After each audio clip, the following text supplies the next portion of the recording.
Ayan nakatim. So, luto lang aking kanton.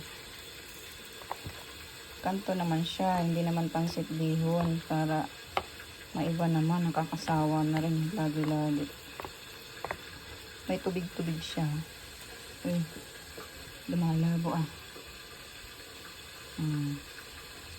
Yummy. May sabaw siya. Ilagyan ko ng sabaw. Sarap. Masarap. Tapos yung gulay niya, hot cook lang. Yummy. Tapos ito yung aking boneless. Dalawa pa lang naluluto ko. Nagluluto pa ako.